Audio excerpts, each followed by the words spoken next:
మీ ఫ్యామిలీని పాకిస్తాన్ ఏజెంట్లు అంటే మీరు ఊరుకుంటారా? అస్సాం పాలిటిక్స్ లో ఇప్పుడు ఇదే hot topic. Assam CM Himanta Biswa Sharma ఒక బాంబ్ పేల్చారు.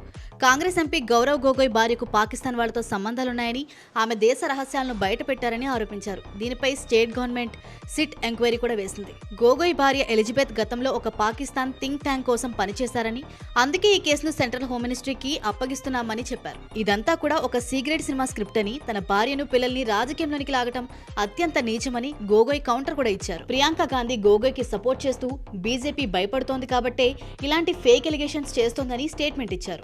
అస్సాంలో 2026 అసెంబ్లీ ఎన్నికలు దగ్గర పడుతున్నాయి. పాకిస్తాన్ అనే ఎమోషనల్ పదాన్ని వాడడం ద్వారా ఓటర్లను ప్రభావితం చేసే అవకాశం ఉంది. నిజమైన సమస్యలైన నిరుద్యోగం, వరదల నుండి దృష్టి మళ్లించడానికి ఈ సెంటిమెంట్ పాలిటిక్స్ వాడుతున్నారని కొందరి అభిప్రాయం కూడా ఉంది. రాజకీయ నాయకులు ఒకరిపై ఒకరు విమర్శలు చేసుకోవడం కామన్, కానీ భార్యా పిల్లలంటూ పర్సనల్ లైఫ్ ని టార్గెట్ చేయడం ఒక డేంజర్ ట్రెండ్.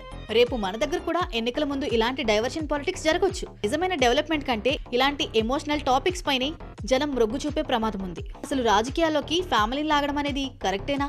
మీరేమంటారు? కామెంట్ చేయండి.